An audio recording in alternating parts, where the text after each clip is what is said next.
मेरे प्यारे बच्चों, आप सभी को नमस्कार। क्या हाल है आप सभी को? ओम प्रकाश, धीरज रॉय, नीतीश कुशवाहा, ओम प्रकाश, सोनू यादव, गुड मॉर्निंग मेरे प्यारे बच्चों। गुड मॉर्निंग आप सभी को। की हाल है ਤੁਹਾਡਾ? ओ बादशाह, मैसेज करो मैसेज। नवीन राज, राजौरिया, उत्तम अग्रवाल, गुल अफशा। गुड मॉर्निंग गुल अफशा बेटा, क्या हाल है भाई तेरे? रवि गिरी, अमित कुमार, गौरव शर्मा, नवीन राजराय, पवन शाह। सर आ जाइए, सफर को आगे बढ़ाते हैं। ले भाई, आगे सफर आगे बढ़ाते हैं। आइए मेरे प्यारे बच्चों।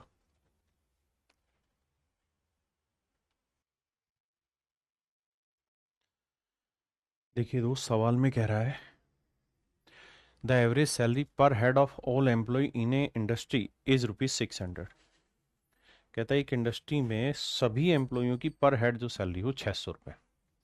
The average salary of 120 officer, कहता है 120 ऑफिसर, उनकी सैलरी है 4000 रुपए। 120 है officer,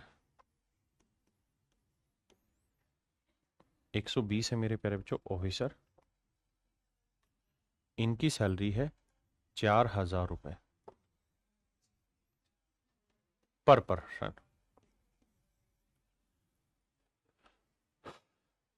And the rest of the employee is, if the average salary per head of the rest of the employee is ₹560। और कहता है बाकी रेस्ट एम्प्लॉय, यानी कुछ ऑफिसर होंगे, कुछ नॉर्मल एम्प्लॉय होंगे, या कुछ नॉन ऑफिसर होंगे। तो नॉन ऑफिसर की जो सैलरी है वो 560 रुपए पर पर्सन है। देखिए यार, ऑफिसर की सैलरी 4000 रुपए पर पर्सन, नॉन ऑफिसर की सैलरी 560 रुपए पर पर्सन। हाँ जी। और पूरे स्टाफ की जो सभी की कुल मिला के जो एवरेज सैलरी है वो है 600।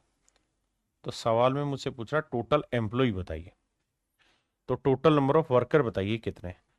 तो मेरे बच्चे ऑफिसर और नॉन ऑफिसर की कुल मिला के संख्या पूछ रहा है कितनी है, तो कैसे कैलकुलेट करें? देखिए, 4000 में से 600 गया 3400, 600 में 560 गया 40, जीरो से जीरो गया, चार एकम चार, भाई चार एकम चार आया, चार आठे 32, चार पंजे 40, चार पंजे 20, 1:85। इसका मतलब ये हुआ मेरे प्यारे बच्चों कि अगर ऑफिसर की संख्या एक है तो नॉन ऑफिसर की संख्या होगी 85, अगर ऑफिसर एक है तो नॉन ऑफिसर 85। तो मेरे प्यारे बच्चों, एक यूनिट अगर ऑफिसर है, भाई एक ऑफिसर है और नॉन ऑफिसर 85, तो टोटल एम्प्लॉय क्या हुए?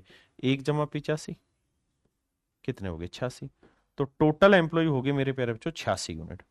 जबकि एक यूनिट की एक्चुअल में जो ये वैल्यू बताने लग रहा है वो है 120। तो 86 यूनिट की वैल्यू क्या हो? 86 गुना 120, जीरो, 12×6 = 72, बारह छक 72 का 2 × 7, 12×7 = 12, 96 और 7 103, 10,320 रुपए। तो इसका मतलब मेरे ना 320 नहीं भाई, टोटल एम्प्लॉय है, यानी मेरे प्यारे बच्चों कंपनी में कुल मिला के जो कर्मचारी हैं उनकी संख्या है 10,320, 10,320। करिए बाबू।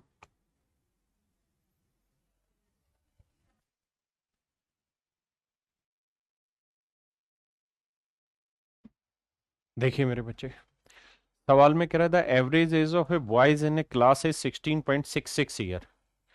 कहता है लड़कों की जो औसत आयु है वो 16.66 साल है। 6 6 साल का मतलब हुआ 16 सही 2 बटे 3, यानी 16×3 = 48 और 2 50/3 साल।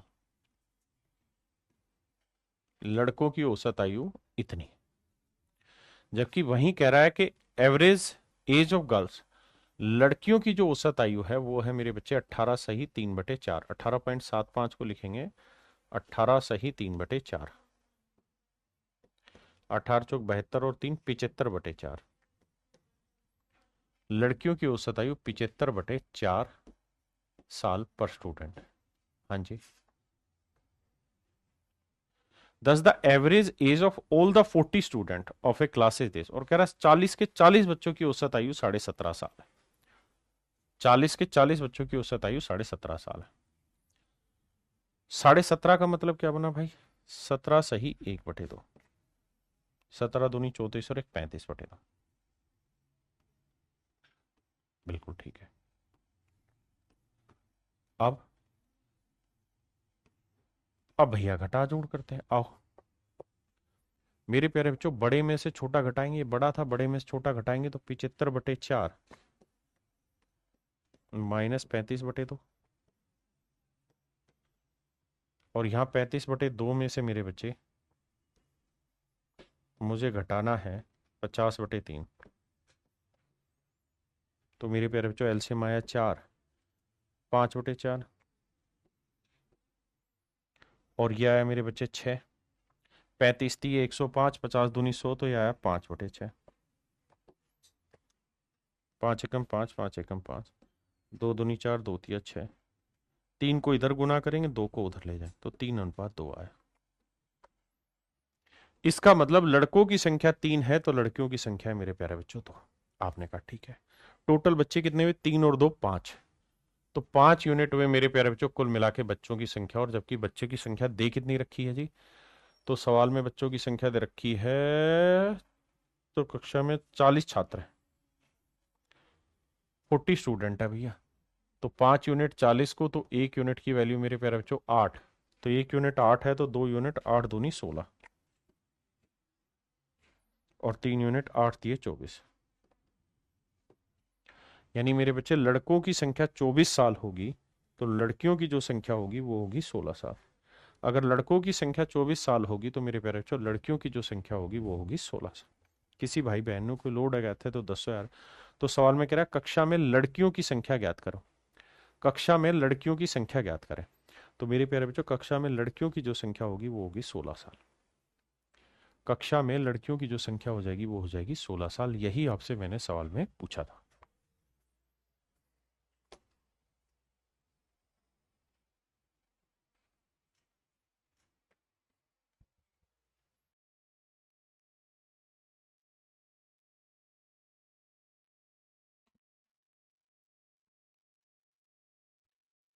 देखिए मेरे पीछे सवाल में कह रहे हैं man is employed on a condition that he will if he will come. देखना यहां से देखना, कह रहा है कि इस कंडीशन पे रखा गया कि अगर वो आएगा he will receive ₹200 per day, तो उसे डेली के 200 रुपए दिहाड़ी मिलेगी। बट अगर वो छुट्टी करेगा तो 70 रुपए पर डे के हिसाब से उसके काट लिए जाएंगे। कहता है भैया अगर वो आया तो डेली के मिलेंगे 200 रुपए। अगर वो आया मेरे प्यारे बच्चों तो 200 रुपए पर डे के हिसाब से मिलेंगे। और अगर उसने करी छुट्टी तो बाबू 70 रुपए के हिसाब से माइनस कर दी जाएगी कहानी। 70 रुपए पर डे के हिसाब से पैसा काटा जाएगा। और उसने कुल मिला के 4380 रुपए रिसीव किया है as a salary for 30 days. 30 दिन के लिए 4380 रुपए मेरे प्यारे बच्चों उसको सैलरी मिली है। मैं कह रहा हूं मान लीजिए कि अगर वो पूरे के पूरे 30 के 30 दिन वो काम पे आता तो तनख्वाह बन जाती 6000 रुपए। बिल्कुल ठीक है।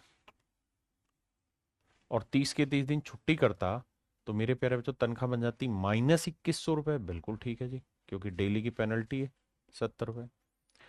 और सवाल में कह रहा है कि उसकी कुल मिला के जो पेनल्टी है वो 4380 रुपए। कुल मिला के पेनल्टी जो है मेरे प्यारे बच्चों 4380 रुपए, मतलब कुल मिला के तनख्वाह इतनी। तो बताओ कितने दिन काम पे आए, कितने दिन छुट्टी की। अब ध्यान देना बड़ा कौन है? 6000। 6000 में से 4380 घटाएंगे तो यह आएगा कितना? 1620।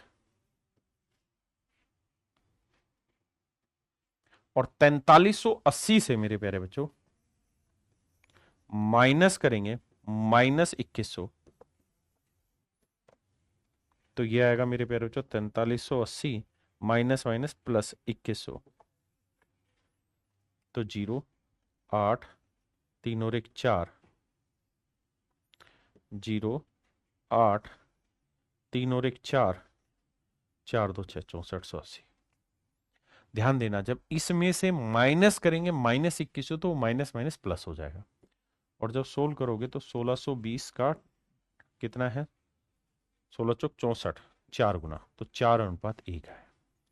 इसका मतलब अगर 4 दिन वो काम पे आया है तो बाबू 1 दिन छुट्टी की है। टोटल डेज कितने हो गए? 4 और 1 5 यूनिट, जबकि एक्चुअल में 5 यूनिट रिप्रेजेंट कर रहा है 30 दिन को। तो 1 यूनिट की वैल्यू 6 दिन, तो 4 यूनिट की वैल्यू 4×6 = 24 दिन।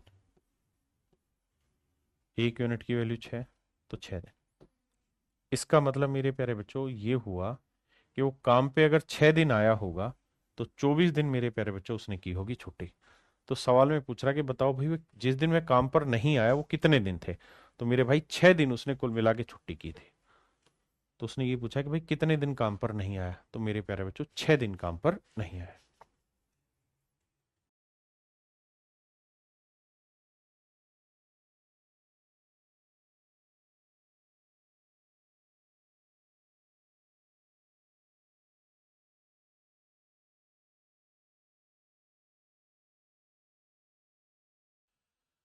देखिए मेरे बच्चे, सवाल में ये कह रहा है कि एक परीक्षा में एक छात्र प्रत्येक सही उत्तर के लिए 4 नंबर लेता है, यानी अगर सही उत्तर देगा तो उसको भैया नंबर मिलेंगे 4, और हर एक गलत उत्तर के लिए मेरे प्यारे बच्चों 1 अंक खो देगा। 1 अंक खो देगा मतलब माइनस में 1 नंबर मिलेगा। यदि कुल मिला के 60 प्रश्नों के उत्तर देने हैं और 130 अंक प्राप्त करता है तो उसके द्वारा सही उत्तर द्वारा सही कितने आंसर दिए गए। तो मेरे प्यारे बच्चों ऐसे देखिए, कहता भाई हर सही सवाल के लिए उसे 4 नंबर मिलेंगे, बिल्कुल ठीक है, और हर गलत उत्तर के लिए मेरे प्यारे बच्चों उसके अंक 2 कट जाएंगे। सही सवाल के लिए 4 नंबर मिलेंगे, हर गलत उत्तर के लिए 2 अंक, दो नहीं 1, प्रत्येक गलत उत्तर के लिए 1 अंक खो देगा, गलत उत्तर के लिए 1 नंबर खो देगा। कुल मिला के 60% है। तो मेरे प्यारे बच्चों ऐसे देखो कि 60 के 60 अगर सही कर देता तो 240 नंबर मिल जाते, और 60 के 60 गलत कर देता तो मेरे बच्चे 60 नंबर आ जाते। जबकि सवाल में कह रहा है कि भैया कुल मिला के उसके 130 नंबर आए। अब कैसे ट्रीट करोगे साहब, बड़े वाले में से छोटा 240 में 130 गया 110, और 130 में से माइनस करेंगे छोटी value, that is -60, minus minus plus तो 190। अब मेरे प्यारे बच्चों इसका रेशियो निकालोगे तो आएगा 19:11। इसका मतलब मेरे प्यारे बच्चों अगर 19 सवाल सही किए हैं तो 11 सवाल मेरे प्यारे बच्चों उसने गलत किए, तो टोटल सवाल कितने हो गए 19 + 11, 19 + 11 हो गए 30। तो 30 यूनिट सवाल उसने कुल मिला के टोटल किए, जबकि टोटल सवाल हैं कितने भैया 60। तो 30 यूनिट 60 सवाल, तो 1 यूनिट 2 सवाल, तो 11 यूनिट 11 दूनी 22 सवाल, यानी मेरे प्यारे बच्चों 22 क्वेश्चन उसने गलत किए या सही किए, गलत किए। और भैया 19 दूनी 38, 38 सवाल मेरे प्यारे बच्चों उसने ठीक किए। 38 सवाल उसने ठीक किए हैं और 22 सवाल उसने गलत किए। अब हमसे ही पूछ रहा है उसके द्वारा सही उत्तरों की संख्या ज्ञात करिए, तो मेरे प्यारे बच्चों मेरा आंसर होगा 38। क्या होगा जी 38।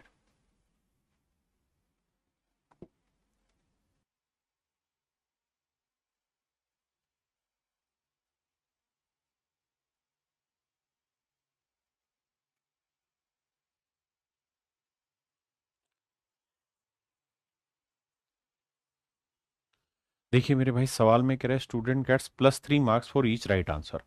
कहता है एक बच्चे को हर सही उत्तर के लिए 3 नंबर मिलते हैं, सही उत्तर के लिए 3 मार्क्स पर क्वेश्चन, और हर गलत उत्तर के लिए मेरे प्यारे बच्चों उसके नंबर कटते हैं 0.5 मार्क्स पर क्वेश्चन। सवाल में कह रहा है जी उसने कुल मिला के 250 सवाल सोल्व किए, 250 प्रश्न सोल्व किए। तो मेरे बच्चे 250 के 250 अगर करेक्ट कर देता तो 25 3 75 750 नंबर आ जाते, और 250 के 250 मेरे प्यारे बच्चों अगर गलत कर देता तो 250 का 0.5 काटेंगे तो -125, यानी इतने नंबर कट जाते हैं। जबकि सच्चाई ये है कि उसने कुल मिला के जो नंबर उसके थे वो आए हैं मेरे प्यारे बच्चों 477। कुल मिला के उसके जो नंबर आए हैं मेरे प्यारे बच्चों 477 आए। हाँ जी, बहुत बढ़िया। अब मेरे बच्चे बड़े में से छोटा तो 750 में से 477 घटाओगे, 10 में 7 गया 3, 14 में 7 गया 7, 6 में 4 गया 273, 273। और मेरे प्यारे बच्चों अब करेंगे बड़े में से छोटा घटाएंगे, तो 477 माइनस करेंगे छोटी चीज क्या है, -125। तो माइनस माइनस प्लस हो जाएगा, तो 5 7 12 का 2 हसल 1, 7 2 9 और 1 10, 4 1 5 1 602। ये कहानी सेट हुई। अब मेरे बच्चे इसका रेशियो लेते हैं, तो देखो 602 किससे कट रहा है भाई, 6 6 से 7 7 उड़े 7 8 56, 7 6 42, 7 या 21, 7 नहीं 63, 7 से कट रहा है। 7 2 8 56 हो गया, 7 6 42, और 7 3 21, 7 चौक 28, 7 3 21, 6 बचा, 7 3 63। यानी रेशियो आया मेरे प्यारे बच्चों 86:39। यानी सही सवाल 86 किए हैं तो गलत सवाल 39 किए हैं। आपने कहा ठीक है, तो टोटल सवाल कितने मेरे प्यारे बच्चों, तो 86 जमा 39, तो टोटल सवाल नोट 6 15 8 3 11 और 1 12, 125 यूनिट सवाल है। जबकि एक्चुअल में टोटल क्वेश्चन कितने थे, 250। तो भाई एक यूनिट की वैल्यू 2, तो 86 यूनिट की वैल्यू 2 6 12, 2 8 16 और 1 17, और 39 दूनी 78। यानी 78 सवाल मेरे प्यारे बच्चों इसने गलत पढ़े हैं, और 172 सवाल इसने ठीक पढ़े हैं, मतलब ठीक किए हैं। तो कह रहा है उसके द्वारा गलत किए गए प्रश्नों की संख्या ज्ञात करो, सो दैट इज योर 78। मेरे नन्हे मुन्ने बच्चों जल्दी से बताइए कितने बच्चे इस बात को बहुत अच्छे से समझ गए। करिए जी, ये सवाल बहुत प्यारा है।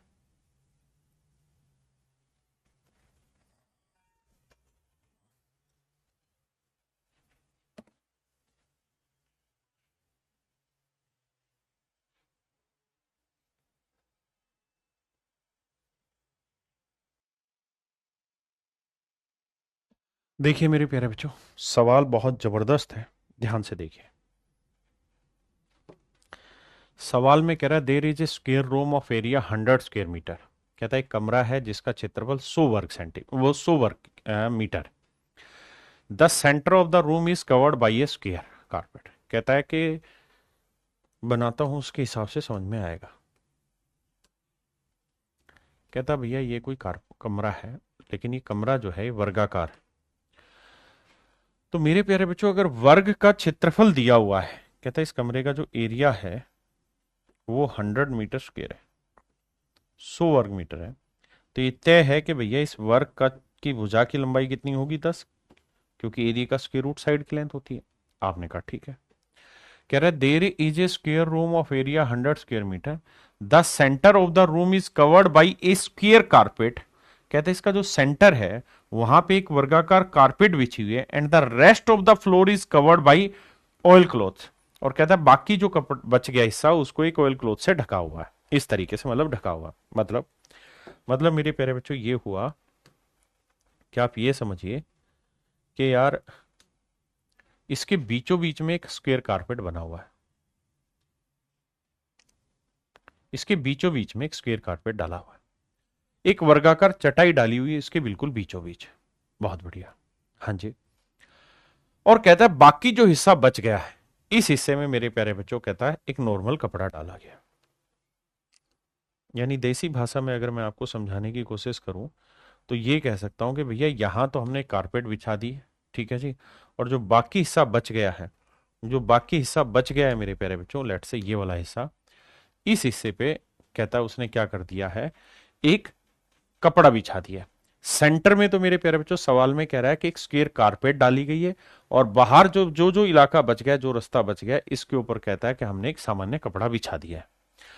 अब सवाल में कह रहा है कालीन और कपड़े की लागत है 18 रुपए और 7.5 रुपए। जो ये कालीन है, ये वाली जो कालीन है, इसका रेट है 18 रुपए प्रति मीटर। और कहता है जो सामान्य कपड़ा है 18 रुपए प्रति वर्ग मीटर, जो सामान्य कपड़ा है उसका रेट है 7.5 रुपए पर वर्ग मीटर, प्रति वर्ग मीटर। तो ये है मेरे प्यारे बच्चों कपड़े का रेट, ये है मेरे प्यारे बच्चों कारपेट का रेट। कहता है इस पे जो कुल मिला के खर्चा हुआ है ना पूरे इस पे मकान को बनाने में, मतलब इस पूरे कमरे को ढकने में, इस पे खर्चा हुआ है 1422 रुपए का। कहता है कुल मिला के जो टोटल कॉस्ट आई है वो आई है 1422 रुपए। देखिए मेरे बच्चे, सवाल बहुत ही प्यारा है, समझने की देर है। फिर से समझाता हूं, सवाल में कह रहा है 100 वर्ग मीटर क्षेत्रफल का एक वर्गाकार कमरा है, तो हमने यहां से निकाल लिया कि भाई अगर एरिया 100 है तो साइड की लेंथ 10 होगी। साइड की लेंथ क्या होगी मेरे प्यारे बच्चों? 10। क्यों? क्योंकि जो एरिया होता है उसका स्क्वायर रूट करते हैं तो साइड की लेंथ निकलती है। कहता है कमरे का मध्य भाग चौकोर कालीन से ढका हुआ। कहता है बीचों बीच में एक चौकोर कालीन डाली हुई है और शेष फर्श को तेल के कपड़े यानी नॉर्मल कपड़े से ढका हुआ है। ब्लू कलर का जो कपड़ा है ये नॉर्मल कपड़ा, इससे ढका हुआ है। कहता है कालीन और कपड़े की लागत क्रम से 18 और 7.25 है। कहता है कालीन और कपड़े की जो लागत है वो 18 और 7.25 है, यानी हमने इनके रेट भी लिख दिए। 7.5 रुपए प्रति वर्ग मीटर है। कहता है कुल मिला के जो खर्चा आया वो 1422 रुपए आया पूरे इसको बनाने का। तो अब हमसे सवाल में पूछ रहा है कि भाई इस कपड़े की चौड़ाई याद करिए कि भाई ये जो कपड़ा है ये कितना चौड़ा है, यहां से यहां तक की चौड़ाई क्या है, ये आपने कुल मिला के बतानी। आइए मेरे बच्चे समझाने की कोशिश करता हूं। बहुत ही खूबसूरत सवाल है, मजा आ जाएगा आपको पढ़ के। देखिए बाबू, भाई दो चीजों से बनाया हुआ है, एक कारपेट और एक क्लॉथ। उसे ऑयल क्लॉथ कह लें या नॉर्मल क्लॉथ। कारपेट का जो रेट है वो 18 रुपए प्रति वर्ग मीटर है और क्लॉथ का रेट 7.5 रुपए प्रति वर्ग मीटर है। 7.5 रुपए प्रति वर्ग मीटर। अब मेरे प्यारे बच्चों ध्यान से मेरी बात सुनना। क्या कि सर कहानी ये है कि अगर मैं ये कह रहा हूं कि पूरे फर्श का एरिया कितना है 100 वर्ग मीटर, तो मेरे प्यारे बच्चों मान लो अगर 100 के 100 वर्ग मीटर पे कारपेट बिछा दी गई होती तो खर्चा आ चुका होता 1800 रुपए। बिल्कुल ठीक है। और 100 के 100 वर्ग मीटर पे कपड़ा बिछा दिया गया होता मेरे बच्चे तो कॉस्टिंग आती 750 रुपए। पहले इतनी बात को समझो और बताओ आया कि नहीं आया।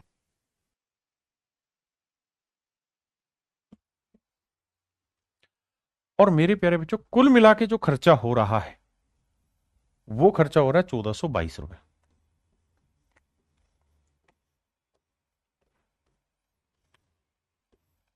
आओ जी सेट कर रहे हैं। अब कैसे सेट होगा भाई? 1800 में से 1422 घटेगा, तो 1800 में से 1422 घटाओगे क्या आएगा वो बताइए। तो आप कहोगे देखो साहब 1800 में से 1422 घटाना है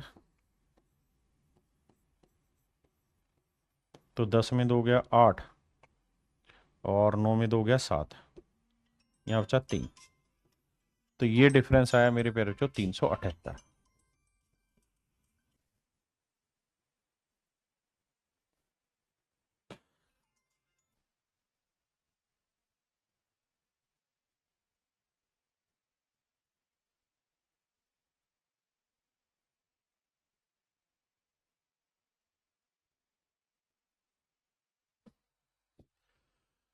अब मेरे प्यारे बच्चों मुझे ये देखना है कि 1422 में 750 भी घटाना है। 1422 में 750 भी घटाना है। तो भाई 12 में 2 में से 2 गया है ना, और मेरे भाई ये बचा 12 में से 5 गया 7, और भैया यहाँ बचा कितना 13, 13 में 7 गया 672। 2 7 5 12, 7 से 13 और 14, 672 है।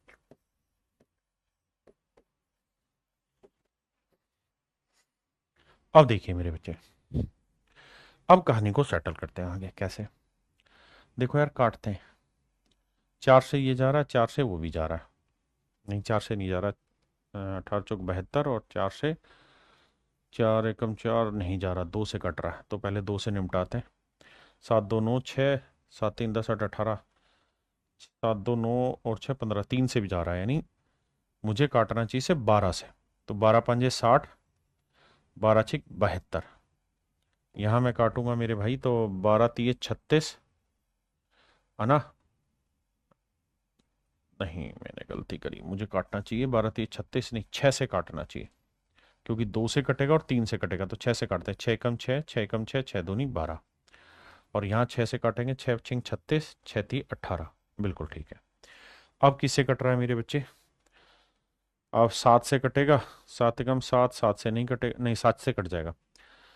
7 एकम 7 बचा 4, 7 छिंग में 16, 7 112, 7 नीम 63, यानी मेरे प्यारे बच्चों रेशियो आया मेरा 16:9। रेशियो आ गया 16:9। इसका मतलब कारपेट पे जो मैंने एरिया यूज किया है वो 16 यूज किया है, तो क्लोथ पे जो मैंने एरिया यूज किया है वो 9। भाई यहाँ है पर स्क्वेयर मीटर, यहाँ है पर स्क्वेयर मीटर। मेरे प्यारे बच्चों, इसका मतलब यहाँ जो एरिया का रेशियो आ गया वो 16:9 है। तो भैया कारपेट पे अगर मैंने 16 वर्ग मीटर यूज किया है, 16 यूनिट यूज किया है, तो क्लोथ पे यूज किया है 9, तो टोटल एरिया हुआ 25 यूनिट। जबकि एक्चुअल में टोटल जो एरिया है पूरे कमरे का वो है 100 वर्ग मीटर। पूरे कमरे का जो एरिया है मेरे बच्चे वो है 100 वर्ग मीटर। तो 25 यूनिट 100 वर्ग मीटर, तो एक यूनिट की वैल्यू 4। तो 16 चौको 64। तो ये एरिया है मेरे प्यारे बच्चों 64 वर्ग मीटर। और 9 चौक 36, ये एरिया है 36 वर्ग मीटर। हाँ जी। इसका मतलब मेरे प्यारे बच्चों, जो ये कपड़े का ये वाला जो हिस्सा है, कारपेट का जो हिस्सा है, इस कारपेट का अगर आप एरिया ढूंढने जाओगे ना बाबू, तो कारपेट का जो एरिया है वो आ रहा है कितना, 64। तो अगर कारपेट का एरिया 64 वर्ग मीटर है, तो ये वर्गाकार बोला था उसने, तो ये तय हुआ कि अगर एरिया 64 है तो साइड की लेंथ कितनी हो जाएगी, 8। बिल्कुल। यानी यहां से यहां तक की लेंथ कितनी होगी मेरे प्यारे बच्चों, 8। बिल्कुल ठीक है। अच्छा, ये पूरी साइड की लेंथ कितनी है साहब, 10 है। तो मेरे बच्चों ये पूरी साइड की लेंथ 10 है, ये लेंथ 8 है। तो ये लेंथ और ये लेंथ दोनों मिला के कितनी होंगी, 2। क्योंकि ये 8 है, ये दोनों 2 होंगी तभी तो 10 होगा। तो 2 में 1 सेंटीमीटर 1 मीटर ये होगी मेरे प्यारे बच्चों, और 1 ही मीटर ये होगी। तो उसने पूछा था इस नीले वाले कपड़े की चौड़ाई कितनी है। तो मेरे प्यारे बच्चों मेरा आंसर आएगा 1 मीटर मेरे नीले वाले कपड़े की चौड़ाई है। तो जो आपका राइट आंसर होगा सवाल का वो होगा 1 मीटर कपड़े की चौड़ाई। अब मुझे धड़ल्ले से कमेंट करके बताइए कितने बच्चे समझे कितने नहीं। अब इसी तर्ज पे मैं एक सवाल और ले रहा हूं आपको समझाने के लिए, करिए कोशिश जरा। जरा समझिए, पढ़िए। सेम इसी तर्ज पे एक क्वेश्चन और ले रहा हूं।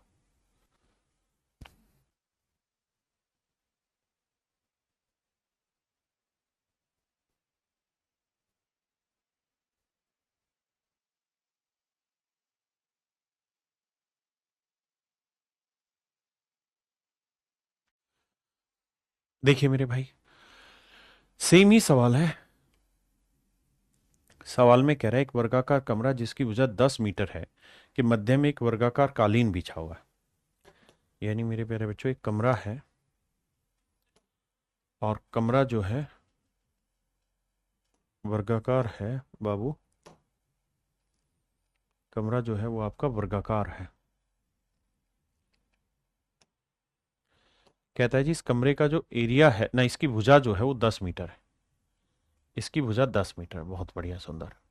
तो मेरे प्यारे बच्चों इसका मतलब ये हुआ कि इस कमरे का एरिया कितना हो गया जी, इसका एरिया हो गया 100 वर्ग मीटर। बहुत ही सुंदर। अब कहता है इसके बीचों बीच एक कालीन बिछा हुआ है, और जो कालीन है वो भी वर्गाकार है। कहता है जी इसके बीचों बीच एक कालीन बिछा हुआ है, बीचों बीच एक कालीन बिछा हुआ है। और कहता है बाकी हिस्सा जो है वो बाबू कह रहा है सवाल में कि बाकी हिस्से में क्या बिछा हुआ है जी, कालीन बिछी हुई है। मतलब ये सेंटर में कालीन है और बाकी हिस्से में कोई नॉर्मल क्लोथ सा डाला हुआ हमने। सवाल में कह रहा है क्या, कहता है कि भैया कालीन की जो कीमत है वो है 15 रुपए प्रति वर्ग मीटर, और जो नॉर्मल कपड़ा है उसकी कीमत है मेरे प्यारे बच्चों 6.5 रुपए प्रति वर्ग मीटर। तो कह रहा है कपड़े की चौड़ाई बताइए क्या होगी, ये हमारा सवाल है। और टोटल जो खर्चा आया है वो 1338 रुपए 50 पैसे का खर्चा आया।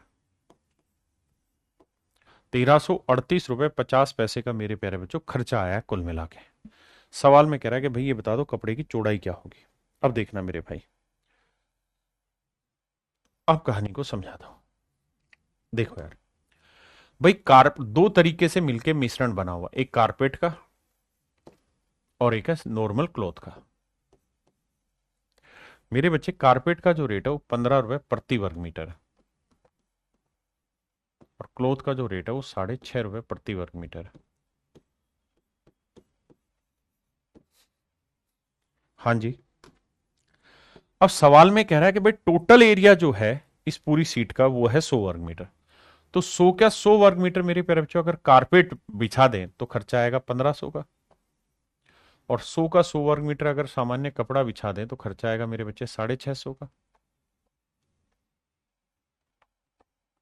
जबकि कुल मिला के मेरे प्यारे बच्चों जो खर्चा आ रहा है वो 1338 रुपये 50 पैसे का आ रहा है। 1338 रुपये 50 पैसे का आ रहा है। आइए मेरे बच्चे, अब घटाते हैं बाबू। देखो यार, 1500 में से 1338 रुपये 50 पैसे घटाना है। 10 में 5 गया 5 आया, 9 में 8 गया 1 आया, और यहाँ बचा भाई कितना, 8, 8 में 3 गया 5 आया। नहीं, क्या करवा रहे हो तुम, 10 में से 5 गया 5, 9 में से 8 गया 1, तो यहाँ 9 में 3 गया मेरे भाई 6, और यहाँ 4 में 3 गया 1, तो ये आया मेरे प्यारे बच्चों 161.5। 161.5। और अब मेरे बच्चों करना क्या होगा, हमें 1338.5 में से 650 घटाना है। 1338.5 में से 650 सब्ट्रैक्ट करना है। बड़ी में से छोटा तो 5 आएगा, 8 आएगा, 13 में 5 गया 8 आएगा भैया, 12 में 6 गया 6, तो ये आएगा मेरे प्यारे बच्चों 688.5। पहले इतनी बात समझिए, फिर इससे आगे की बात करें। क्लियर है मेरे बच्चे, इतनी बात अगर आप समझते हैं तो। अब आगे देखिए, अब मेरे प्यारे बच्चों हमें इनका रेशियो लेना होगा, तो रेशियो जब लेने लगेंगे तो डेसिमल से डेसिमल हट जाएगा। हाँ जी, 5 से काटेंगे तो 5 एकम 5, बचा कितना, 5 3 15, 3 बचा, 5 7 35, 3 बचा, 5 7 35। यहाँ देखेंगे 5 दूनी 10, 5 3 15, कितना आया भाई, 5 3 15 से 1 आया, 5 दूनी 10, 5 3 15, 330। अब मेरे प्यारे बच्चों देखो, 3 3 6 2 8 किससे कट रहा है ये, क्योंकि हमें इसका रेशियो लेना होगा कुल मिला के। मेरे बच्चे सिंप्लीफाई करना पड़ेगा। कैसे सिंप्लीफाई करें भाई, देखो ये तो तय है कि ये 3 से या 9 से भाग नहीं जाएगा, 5 से आगे भाग नहीं जाएगा, 7 से भाग देते हैं, 7 चौक 28 नहीं जाने लग रहा, 7 चौक 28, 4 बचा नहीं जाएगा, 7 के बाद ये 11, 3 3 6 नहीं जा रहा, 11 के बाद 13 से भाग देखें, 13 दूनी 26, 7 नहीं जा रहा, 13 से भी नहीं जा रहा। मैं तो इसी नंबर को ट्राई करने लग रहा हूं। मेरा पहला काम यही होगा कि किससे कट रहा है। 13 के बाद 14 हटा दो, 15 हटा दो, 16 हटा दो, क्योंकि वो इवन नंबर है, और 15 5 है, उसका आता है 17, 17 से कट रहा है भाई, 17 एकम आया 17, 17 निम्न 153 कटने लग रहा है। 17 से यहां काटेंगे तो भैया 17 8 और 17 एकम 17, बिल्कुल ठीक है, तो 81:19 आया। इसका मतलब मेरे प्यारे बच्चों, अगर कारपेट का एरिया 81 है तो क्लोथ का एरिया आया कितना जी, 19। तो टोटल एरिया कितना हो गया साहब, 81 और 19 जोड़ोगे तो आएगा मेरे बच्चे 100। तो टोटल एरिया 100 यूनिट है, जबकि एक्चुअल में कितना है, 100 वर्ग मीटर। तो इसका मतलब एक यूनिट की वैल्यू कितनी आ गई जी, 1 वर्ग मीटर। तो मेरे बच्चे 81 यूनिट की वैल्यू आएगी 81 वर्ग मीटर, और 19 यूनिट की वैल्यू 19 वर्ग मीटर। मतलब मोटा मोटा कहने का मतलब ये, मोटा मोटी बात का, कि इस कारपेट का जो एरिया आएगा मेरे प्यारे बच्चों, वो आएगा 81 वर्ग मीटर। अगर कारपेट का एरिया 81 वर्ग मीटर आया मेरे बच्चे, तो ये वाली जो लेंथ होगी, ये लेंथ कितनी होगी, 9, क्योंकि स्क्वायर है तो स्क्वायर की साइड की लेंथ होती है, मतलब एरिया होता है साइड का वर्ग, तो उसका स्क्वायर रूट कर 9 मीटर आया। ये पूरी लेंथ मेरे प्यारे बच्चों क्या है, 10। ये पूरी लेंथ 10 है, ये लेंथ 9 है, तो नेचुरल है ये वाली लेंथ और ये वाली लेंथ दोनों का जोड़ 1 मीटर होगा। तो ये 9 है, इन दोनों का जोड़ 1 होगा, तो आधा मीटर ये रही होगी और आधा ही मीटर ये रही होगी, यानी कपड़े की चौड़ाई 0.5 मीटर मेरे बच्चे रही होगी। यही मेरे सवाल का सही उत्तर होगा, 0.5 मीटर कपड़े की चौड़ाई रही होगी। ऑप्शन डी आपका सही आंसर है, हाय ना। अब आ गया ये, देखिए मेरे प्यारे बच्चों, सवाल में कह रहा है car travel 20 kilometre per hour for 30 minute. कहता है कार की स्पीड है 20 किलोमीटर पर आवर, कितनी देर तक चलती रही, 30 मिनट तक।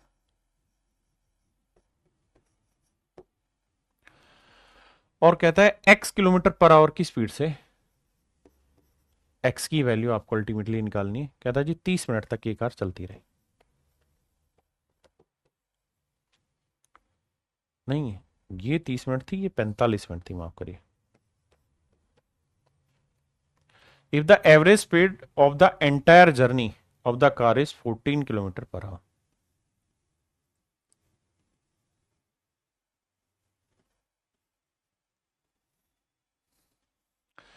कहता है पूरी जर्नी की जो एवरेज स्पीड है मेरे प्यारे बच्चों वो है 14 किलोमीटर पर आवर।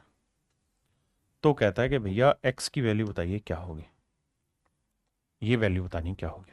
तो देखिए यार, 15 दूनी 30, 15 तिये 45, ये आ गया इनके टाइम का रेशियो। किसका रेशियो? टाइम का रेशियो।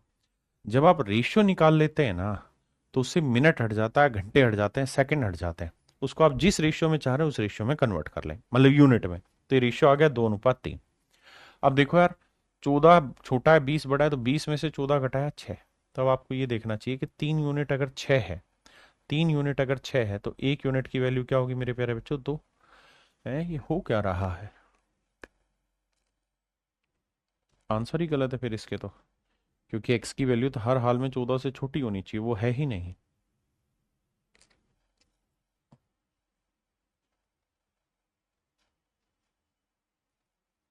ऑप्शन में मिस्टेक है इसमें भाई। तो 3 यूनिट 6, तो 1 यूनिट की वैल्यू मेरे प्यारे बच्चों 2। बिल्कुल ठीक है। तो 2 यूनिट की वैल्यू, तो आप कहेंगे 4। अब मेरे बच्चों एक बात बताना, अगर मिश्रण 20 से छोटा है तो मिश्रण इससे बड़ा होगा, तो इससे कितना बड़ा होगा? 4, तो ये होगी 10 किलोमीटर पर आवर। तो हर हाल में मेरे प्यारे बच्चों एक्स की जो वैल्यू आएगी वो 10 किलोमीटर पर आवर की। ऑप्शन में मिस्टेक है, ऑप्शन 10 आंसर होगा।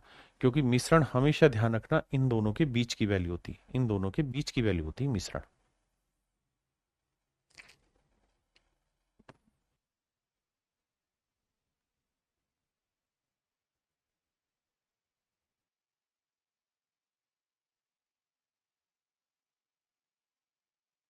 देखिए जी, सवाल में कह रहा है कि भुवनेश 30 मिनट तक 25 किलोमीटर पर आवर की चाल से चलता है। कहता है जी 30 मिनट तक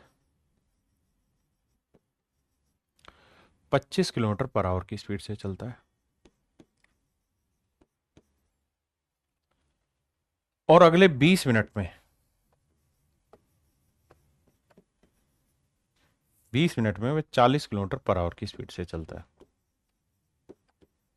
40 किलोमीटर पर आवर की स्पीड से चलता है। तो कह रहा है भैया पूरी जर्नी की ना एवरेज स्पीड निकाल के बताओ क्या होगी।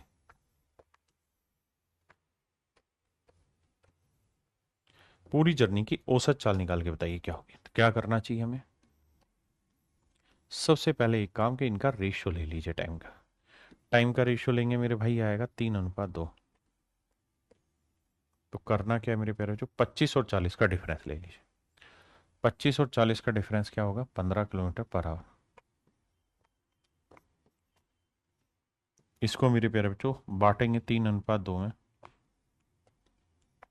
तो 3 और 2 5, 5 3 15, 3 3 9, 3 दूनी 6। इसका मतलब मेरे भाइयों ये जो वैल्यू होगी ये 9 होगी, तो ये वाली वैल्यू होगी 6। तो 40 में से ये घटा के 9 आया, तो ये कितना होगा? 31। तो औसत चाल आएगी मेरे प्यारे बच्चों 31 kilometre per hour. Average speed जो बनेगी वो बनेगी 31 किलोमीटर पर आवर। करिए भाई करिए। सवाल में कह रहा है कि भुवनेश ने 10 घंटे में 150 किलोमीटर की दूरी ट्रेवल की है। भुवनेश ने 10 घंटे में 150 किलोमीटर की दूरी तय की है। बाद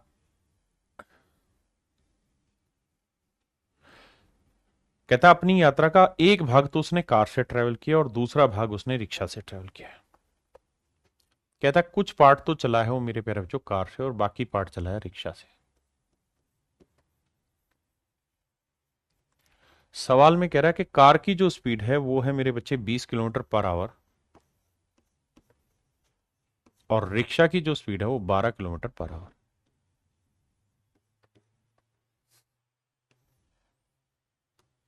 अब कहानी को आगे समझाता हूं। अब मेरे बच्चों एक बात बताना, सवाल में ये कह रहा है कि भाई जो भुवनेश है उसने पूरी जो डिस्टेंस ट्रेवल की है ना 150 किलोमीटर की, उसको ट्रेवल करने में कितने घंटे लगा दिए? 10 घंटे। तो ये है मेरे प्यारे बच्चों 1 घंटे में चली गई दूरी, ये भी 1 घंटे में चली गई दूरी, तो मिश्रण भी जो होगा ना वो आपका 1 घंटे में चली गई दूरी का ही होगा। तो 10 घंटे में 150 चली, तो 1 घंटे में चलेगा 15। तो मिश्रण की स्पीड आ गई मेरे प्यारे बच्चों 15 किलोमीटर पर आवर। तो 20 में से 15 घटाएंगे मेरे प्यारे बच्चों 5 आएगा, और 15 में से 12 घटाएंगे मेरे बच्चे 3 आएगा। तो रेशियो आया 3:5। इसका मतलब कार से चलने में अगर उसने 3 यूनिट टाइम लिया है तो रिक्शा से चलने में उसने टाइम लिया होगा 5 यूनिट। सवाल में कह रहा है कार से और रिक्शा से चलने में जो दूरी चली है उसने उसका रेशियो बताओ। तो भाई समझो कि ये तो रेशियो है, और इस रेशियो को मैंने बताया ना, रेशियो की खुद में कोई यूनिट नहीं। आप इसे 3 घंटे बोलेंगे तो ये 5 घंटे हो जाएगा, इसे 3 साल बोलेंगे तो ये 5 साल, इसे 3 सेकंड तो ये 5 सेकंड। तो चूंकि मेरी स्पीड दे रखी है, टाइम दे दिया, मुझे डिस्टेंस निकालना है। डिस्टेंस का फॉर्मूला होता है मेरे बाबू क्या, speed into time. Speed into time. तो स्पीड है 20, तो 20 की स्पीड से 3 घंटे में कितनी दूरी चल लेगा, इतनी। यहां देखेंगे तो 12 की स्पीड से 5 घंटे में कितनी दूरी चल लेगा, इतनी। तो 12×5 = 60, 30 20 1:1 रेशियो आ जाएगा। तो मेरे प्यारे बच्चों, इनकी जो डिस्टेंस का रेशियो आएगा वो आएगा 1:1। इनकी डिस्टेंस का जो रेशियो आएगा मेरे प्यारे बच्चों वो 1:1 आएगा। हाँ है ना।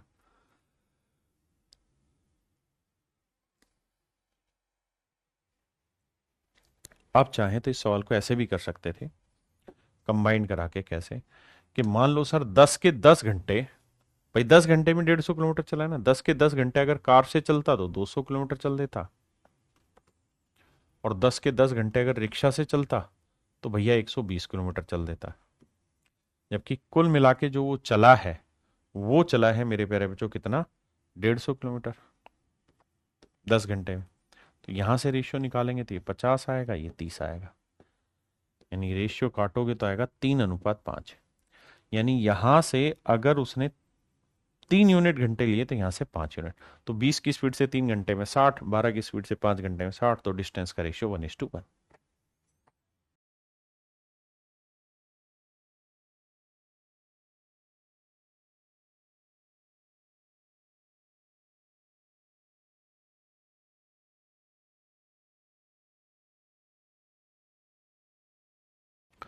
देखिए यार, सवाल में कह रहे हैं मैन ट्रेवल 255 किलोमीटर इन 7 आवर्स। कहता है एक आदमी ने 7 घंटे में 255 किलोमीटर की दूरी चली है।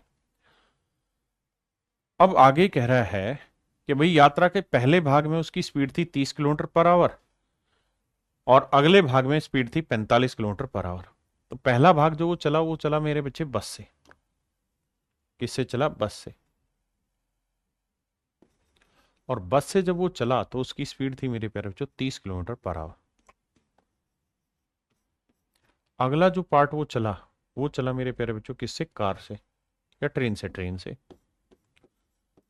और जब ट्रेन से चला ना मेरे बच्चे, तो सवाल में कह रहा कि उसकी जो स्पीड थी वो 45 किलोमीटर पर आवर थी। वहां पे स्पीड थी 45 kilometre per hour, 45 kilometre per hour. और कह रहा है कुल मिला के 7 घंटे में 255 किलोमीटर की डिस्टेंस ट्रेवल की है। तो आप या तो 255 को 7 से भाग दे दो, ओली को, वो भाग जाएगा नहीं 255 7 से। तो क्या है कि आप करो क्या, सिंपल तरीका है कि मान लो 7 के 7 घंटे बस से चले, 7 के 7 घंटे ट्रेन से चले। तो 7 के 7 घंटे बस से चले तो 210 किलोमीटर चलेगा, और 7 के 7 घंटे ट्रेन से चले तो 7×5 = 35, 7×4 = 28, और 3 × 31 = 315 किलोमीटर चलेगा। जबकि एक्चुअल में जो उसने डिस्टेंस चली है वो चली है 255 किलोमीटर।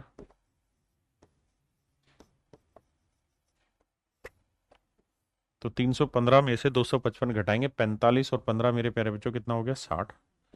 और 255 में से 210 घटाएंगे आएगा 45, 15 × 3 = 45, 15×4 = 60। मेरे प्यारे बच्चों रेशियो आएगा 4:3। इसका मतलब ये हुआ कि अगर बस से 4 यूनिट टाइम चला होगा तो ट्रेन से चला होगा 3 यूनिट टाइम। इस बार वो ये नहीं पूछ रहा कि उन्होंने कितनी डिस्टेंस चली है, उस डिस्टेंस का रेशियो बताओ। इस बार पूछ रहा है एक्चुअल डिस्टेंस कितनी चली। तो मेरे प्यारे बच्चों हमें ये देखना होगा, यहाँ 4 यूनिट टाइम लिया, यहाँ 3 यूनिट टाइम लिया, तो 4 + 3 टोटल कितना टाइम लिया है, 7 यूनिट टाइम। जबकि एक्चुअल में कितना टाइम लिया हुआ है सर, 7 घंटे।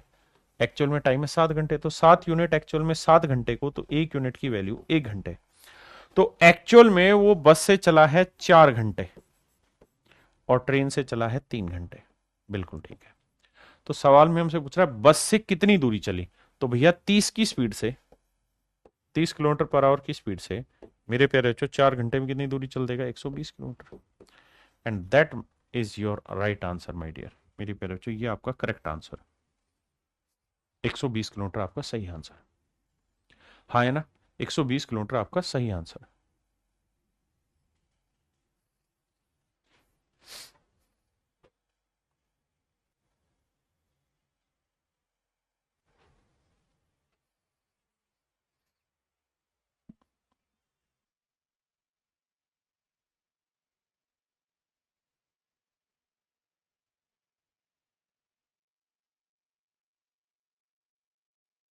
देखिए मेरे भाई, सवाल में कह रहा है a man cover a distance of 490 kilometre in 6 our.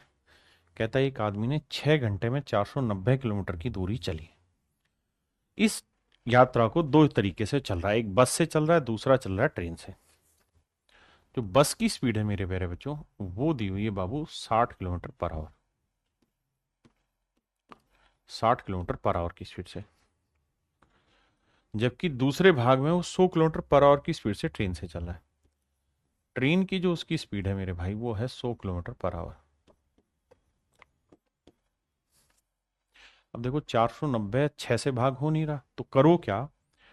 Decimal में जाने से बेटर है सीधा ये मान लो कि 6 के 6 घंटे अगर वो इससे चले, 6 के 6 घंटे इससे चले तो 360 चल लेगा। 6 घंटे ट्रेन से चले तो 600 चल लेगा। लेकिन एक्चुअल में उसने दूरी चली कितनी मेरे प्यारे बच्चों, तो आप कहेंगे 490। 600 में 490 गया मेरे प्यारे बच्चों 110, और 490 में 360 गया 130। तो आंसर आया 11:13। इसका मतलब मेरे प्यारे बच्चों 11 यूनिट डिस्टेंस बस ना, 11 यूनिट घंटे से 11 यूनिट टाइम बस से चला है, तो 13 यूनिट टाइम ट्रेन से।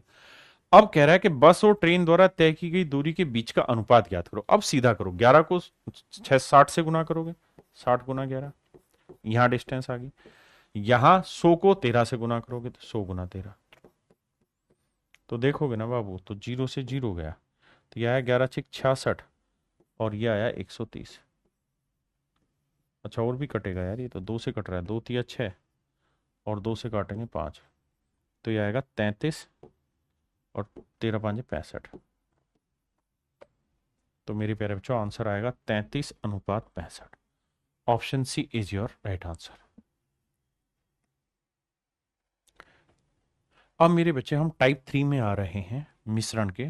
टाइप 3 में जो मैं चीजें पढ़ा रहा हूं उसमें क्या होगा कि कोई रिजल्ट परसेंटेज में होगा, यहां दूसरा रिजल्ट भी परसेंटेज में होगा, तो इसका जो मिश्रण होगा ना, वो भी आपको परसेंटेज में करना होगा। अब आपका सवाल ये हो सकता है कि सर परसेंटेज किसके रेस्पेक्ट में बोला जाता है।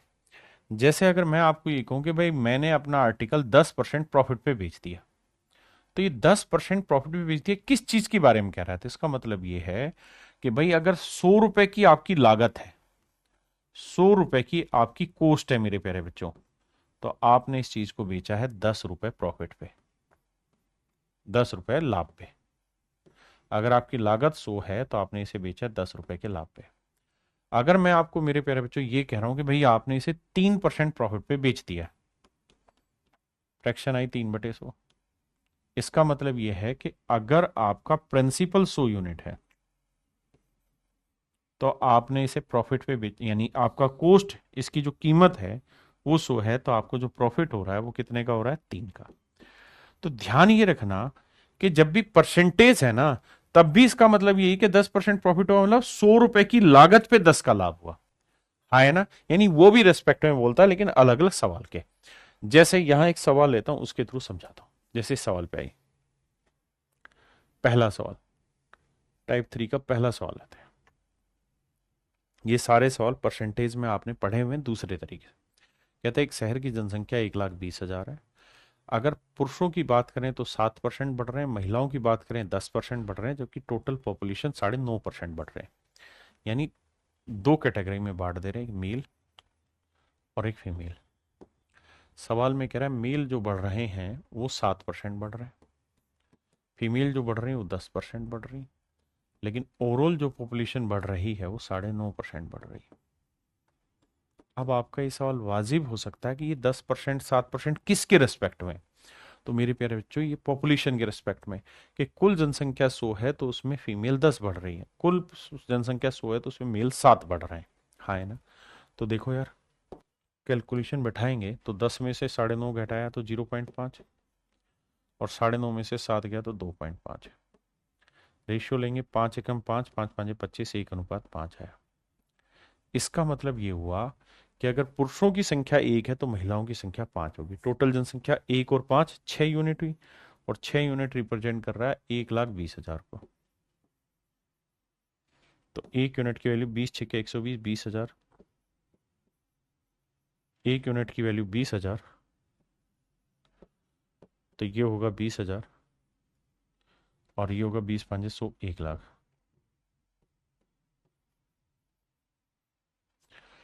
तो मेरे भाइयों, इस सवाल का अर्थ यहाँ पे ये हुआ कि भाई, अच्छा हमसे तो ये पूछ रहा है कि भाई इनकी अंतर बताओ है। Find the difference between male to female population living in that town. यदि तो बड़ा आ रहा है, 7%, 10%, 9.5, तो ये 0.5 था, ये था भैया 2.5। फिर ये जनसंख्या होगी 12,000, फिर ये 1,20,000 नहीं होगी, 12,000 होगी, क्योंकि 1,00,000 और 20,000 के बीच का जो डिफरेंस होगा वो 80,000 है। यानी मेल और फीमेल के बीच की जनसंख्या का अंतर 80,000 है। या तो मेरे प्यारे बच्चों चारों ऑप्शन करेक्ट कर लो, या फिर वहां 1,20,000 की जगह सिर्फ 12,000 कर लो। तो ऑप्शन ए फिर यहां करेक्ट बैठेगा आपका। अब मेरे प्यारे बच्चों ये वाला सवाल भी आपने परसेंटेज में पढ़ा है कि मेल 7% बढ़ रहे हैं, फीमेल 10। तो हम मान लेते हैं फीमेल 7 तो बढ़ी रही है, 3 और बढ़ रही है। ऐसे ऐसे ही आपने एक सवाल इनकम, एक्सपेंडिचर और सेविंग का पढ़ा था, जहां मैं मानता था कि भैया इनकम लिखो, फिर यहाँ एक्सपेंडिचर लिखो, फिर सेविंग लिखो। फिर वहां क्या होता था कि इनकम इतनी बढ़ जाए, एक्सपेंडिचर इतना बढ़ जाए, तो बताओ सेविंग में क्या चेंज होगा। यहां हमें ये ध्यान रखना है, वहां तो हमने परसेंटेज के तरीके से किया था, यहां मैं करा रहा हूं मिक्सर के तरीके से, कि मेरे प्यारे बच्चों एक्सपेंडिचर यानी खर्चे को और बचत को मिला के जो तैयार होता है वो आपकी इनकम तैयार होती है। तो हमेशा मिश्रण इनकम रहेगा, ये एक्सपेंडिचर होगा, ये खर्चा होगा। जैसे सवाल पे लेते हैं, परसेंटेज में पढ़ा चुका हूं ये सवाल। कहता है एक व्यक्ति की एक्सपेंडिचर का, व्यय का और बचत का अनुपात है 3:2। यानी एक्सपेंडिचर और सेविंग का जो रेशियो है मेरे प्यारे बच्चों, इट इज 3:2।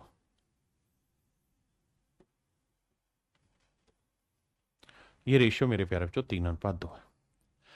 अब कह रहा है कि इसकी इनकम 10% बढ़ गई, तो इन दोनों को मिला के जो तैयार होगा वो इनकम होगी। इनकम 10% बढ़ गई, कह रहा है जी।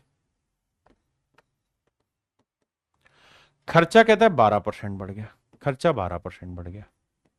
तो कह रहा है बचत में क्या चेंज आया वो बताइए। करना क्या है मेरे बाबू, ये घटाइए। 12 में से 10 गया 2, तो 2 यूनिट 2 को, तो 1 यूनिट 1, तो 3 यूनिट 3 को, तो ये वैल्यू 3 आई। तो मेरे प्यारे बच्चों मिश्रण जो होगा इससे छोटा है, तो इससे बड़ा होगा, तो कितना बड़ा होगा 3, तो ये वाली वैल्यू आएगी 7%। तो सेविंग कितनी बढ़ी 7%। तो बचत में 7% की वृद्धि हुई। आया समझ, आइए आगे।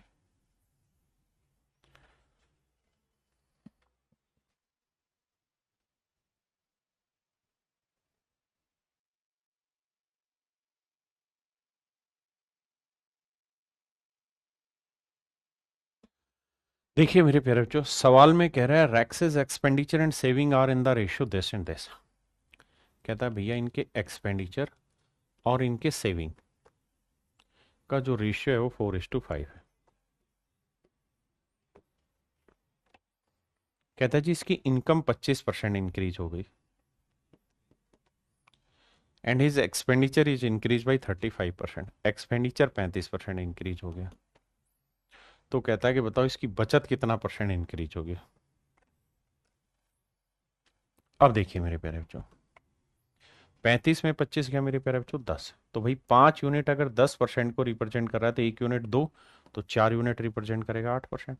तो हमें बस इतना समझना है कि सेविंग जो होगा, ये वाली वैल्यू 25 से इतनी छोटी कि 8 आए, तो 25 में 8 घटाए 17, तो ये 17% होगा। ऑप्शन सी।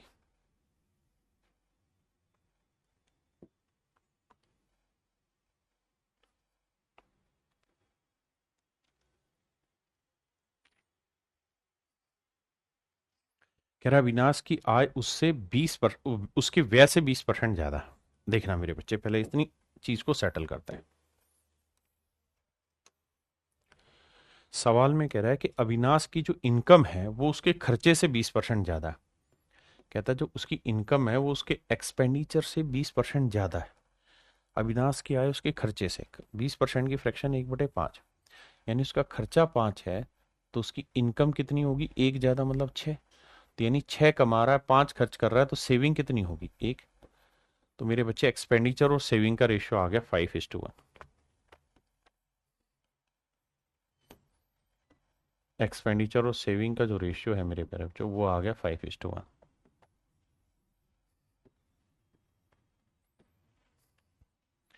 अब कह रहा है अगर उसकी इनकम 60% बढ़ जाए, इनकम 60% बढ़ जाए तथा खर्चा भी 70% बढ़ जाए, खर्चा मेरे प्यारे बच्चों 70% बढ़ जाए, तो उसकी बचत में कितनी वृद्धि होगी? ये हमारा सवाल है।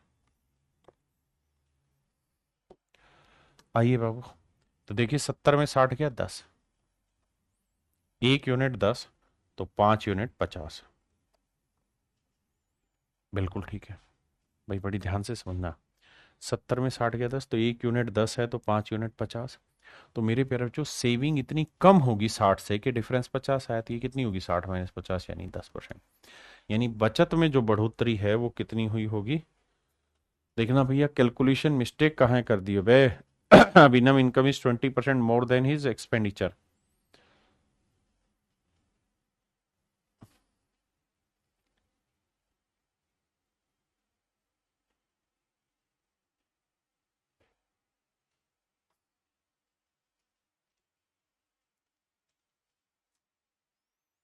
बिल्कुल ठीक है यार, देखना कोई मिस्टेक तो नहीं कैलकुलेशन में।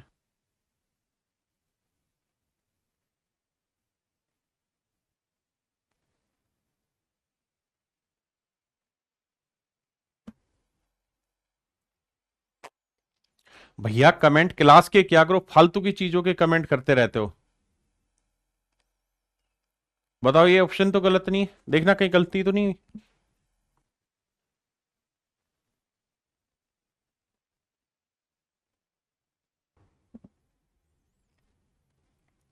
आइए मेरे भाई,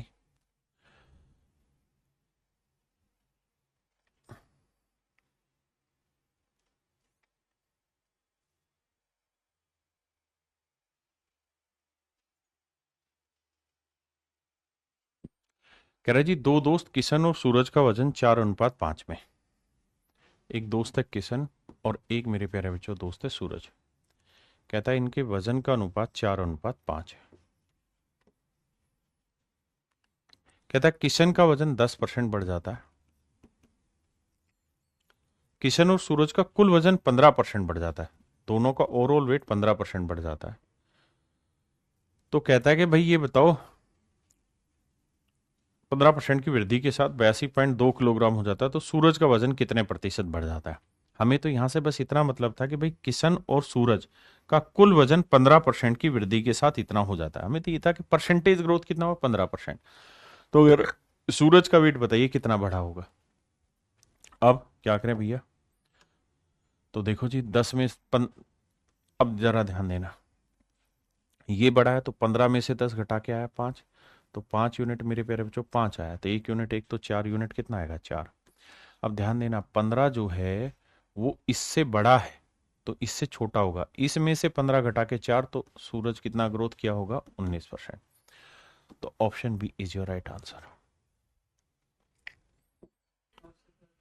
मेरे दोस्तों अब हम बढ़ रहे हैं उसी परसेंटेज वाली चीज में, सिंपल इंटरेस्ट में। देखिए सिंपल इंटरेस्ट में जो रेट रहती है, जैसे मैं कह रहा हूं कि 8% ब्याज है मिल रहा है, तो 8% ब्याज का मतलब ये है कि 100 रुपए प्रिंसिपल पर 8 रुपए सिंपल इंटरेस्ट। 100 यूनिट अगर प्रिंसिपल है तो साधारण ब्याज कितना है? 8 यूनिट। हाँ है ना मेरे प्यारे बच्चों? तो जो रेट होती है ना वो हमेशा प्रिंसिपल के रेस्पेक्ट में बोली जाती है, रेट दोनों ही हमेशा प्रिंसिपल के रेस्पेक्ट में बोली जाती है, और बीच में भी जो रेट ऑफ इंटरेस्ट होगी वो प्रिंसिपल पे ही कैलकुलेट करनी। हाँ है ना? अब आते हैं सवाल पे।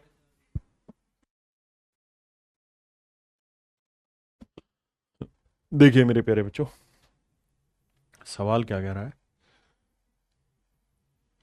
सवाल में कह रहा है a person possessing in rupees 6800 lent A part of it at 10% simple interest. कहता है 6800 रुपए का 1/10% साधारण ब्याज पर दिया जाता है and the remaining at 7.5% simple interest, और बाकी हिस्सा 7.5% ब्याज पे दिया जा रहा है। कहता है एक हिस्सा 10% इंटरेस्ट पे दिया जा रहा है, दूसरा हिस्सा 7.5% इंटरेस्ट पे दिया जा रहा है। तो मेरे प्यारे बच्चों एक बात ध्यान देना, अगर यहाँ रेट ऑफ इंटरेस्ट है, यहाँ रेट ऑफ इंटरेस्ट है, तो मिश्रण की भी रेट ऑफ इंटरेस्ट निकालनी होगी। कैसे निकलेगी साहब? तो कह रहा है 6800 रुपए पे कुल मिला के 8% रेट मान लेते हैं मिश्रण की, और 3.5 साल, 3 दूनी 6, 7/2 साल, 7/2 साल में जो मेरे प्यारे बच्चों साधारण ब्याज है वो 1904 रुपए। भाई principal into rate into time बटे 100। देखिए क्या कहा सवाल में, कह रहा है भाई 6800 रुपए, 6800 रुपए का एक हिस्सा इस रेट से दिया, दूसरा हिस्सा इस रेट से दिया, ठीक है जी। और कुल मिला के मेरे प्यारे बच्चों 6800 रुपए पे 3.5 साल में 1904 रुपए ब्याज बना। तो 10% के हिसाब से, मतलब 10% पे लगा इन्वेस्टेड रेट, बताइए। देखिए कैलकुलेट करें, 2 जीरो, 2 से काटोगे 34, अब भैया 7 से 7 दूनी 14, 5 7 7 49, 7 दूनी 14 कट रहा है, 7 दूनी 14, 5 7 7 49, 7 दूनी 14, बिल्कुल ठीक है। और इसे काटोगे तो 8 चौक 32, 8 3 24 और 3 27, 8। तो मिश्रण की जो रेट आई मेरे प्यारे बच्चों वो आई 8%। पहले एक बार इतनी बात ध्यान दीजिए, ये मैंने आपको समझाया कि रेट ऑफ इंटरेस्ट में जो ये परसेंटेज होता है, इसका मतलब है कि 100 रुपए लगाओगे तो ब्याज 7.5, 100 रुपए लगाओगे तो ब्याज 8, 100 रुपए लगाओगे तो ब्याज 10, यानी 100 रुपए प्रिंसिपल पे ये सारी कहानियां हैं।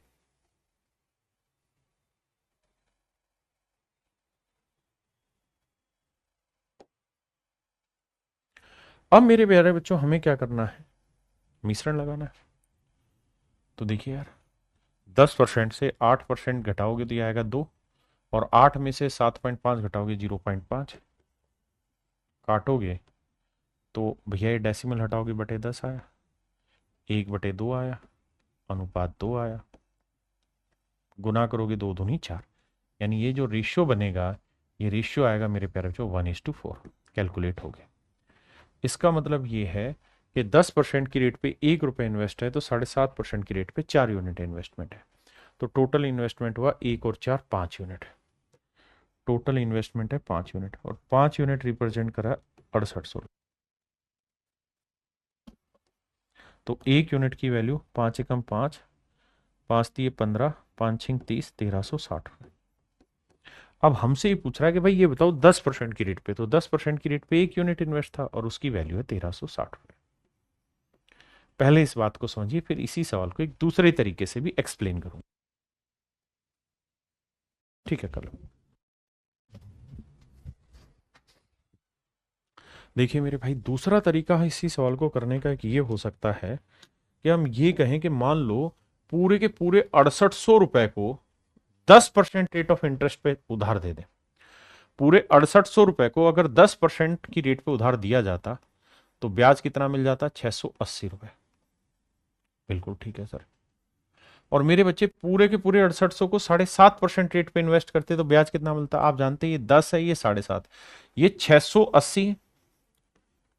10% से ब्याज 680 है तो 7.5 क्या हुआ? 3/4 हुआ 10 का। तो इससे ब्याज कितना बनेगा? 17 चौको 68, 510 रुपए। बहुतों को ये बात समझने में दिक्कत आई, तो वो क्या करें? 6800 रुपए को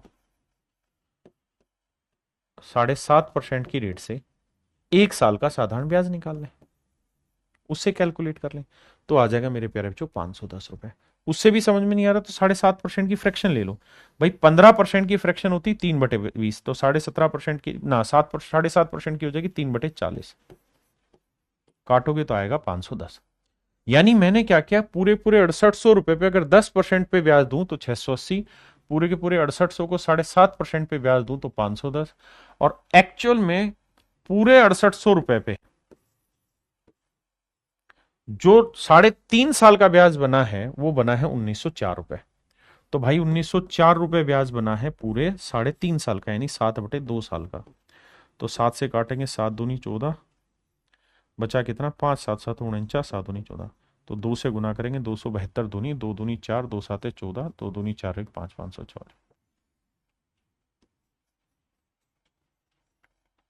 क्लियर है मेरे प्यारे बच्चों? इसका मतलब ये हुआ कि पूरे 6800 रुपए पे अगर 10% से देते तो इतना ब्याज बनता, 7.5% पे देते इतना ब्याज बना, लेकिन एक्चुअल में बना 1 साल का ब्याज इतना है। ये ध्यान देना, 1 साल लिया, 1 साल तो यहाँ पे मैंने 1 साल लेना होगा। अब मुझे इसका रेशो लेना है, तो 680 से 540 घटाएंगे तो ये आएगा भैया 96, और ये घटाएंगे तो मेरे प्यारे बच्चों आएगा 34। अब लेंगे तो भैया 2 17 24 और 2 48 96।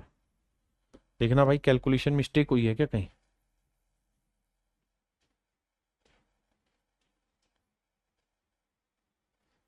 ये मिस्टेक कर रहा हूँ ना यहाँ। ये तो 34 ठीक है, ये घटाया गलत है। 0 10 में 4 गया 6, 7 में 4 गया 3, है ना, और 6 में 5 गया 136, माफ करिए। तो 34 से कम 34, 34 चौक 136, 1:4 प्रिंसिपल में बांटेंगे, कहानी खत्म।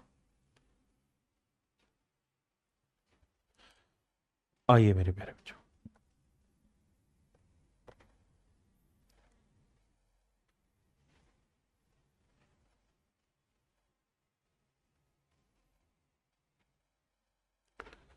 करिए मेरे बच्चे।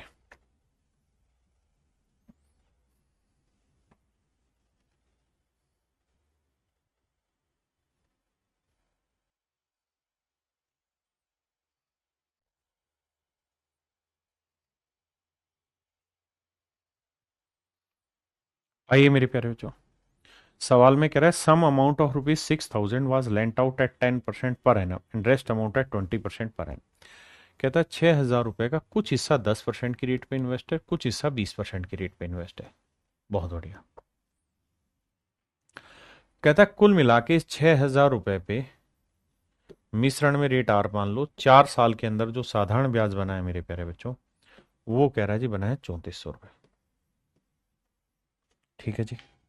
तो पहला तरीका तो यहां से रेट कैलकुलेट करने का, आओ बाबू मिश्रण की रेट निकालें। 2 जीरो से 2 जीरो, 1 जीरो से 1 जीरो गया, 4 3 7, दो दो से ही कटेगा, 2 तिया 6, 2 से, अरे क्यों काट रहे हो, 4 से ही निपटेगा ना, 4 से काटते हैं, 4 8 32, 4 5 20।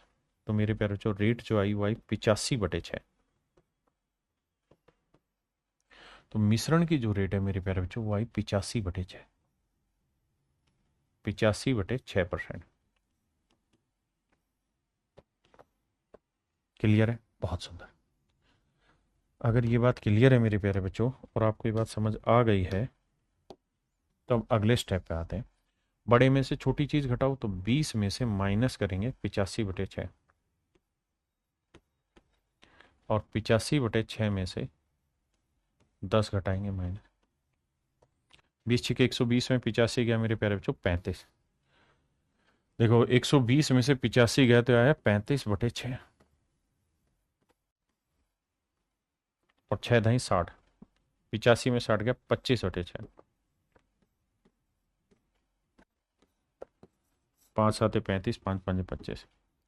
तो मेरे प्यारे बच्चों ये रेशियो आया लेंथ का 7:5। ये रेशियो आया मेरे प्यारे बच्चों 7:5। इसका मतलब ये हुआ कि 10% की रेट पे 7 यूनिट इन्वेस्ट है, तो 20% की रेट पे 5 यूनिट। तो टोटल पैसा मेरे बच्चे कितना हुआ, 7 और 5 12 यूनिट।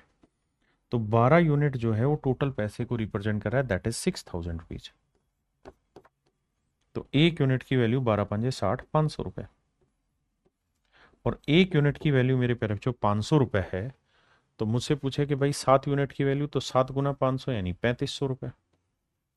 तो मैं ये कह सकता हूँ कि साहब 3500 रुपए इन्वेस्ट हुए हैं किस रेट पे, 10% पे, और 5 × 500, और साहब 2500 रुपए जो हैं वो आपके इन्वेस्ट हुए हैं मेरे बच्चे 20% की रेट पे। क्लियर है? तो कह रहा है 10% की रेट पे कितना पैसा इन्वेस्ट किया है, तो 10% की रेट पे है 3500 रुपए। Option B. ये तो है मेरे प्यारे बच्चों डिटेल में, अगर डिटेल छोटी समझो लेकिन रेट कैलकुलेट करना।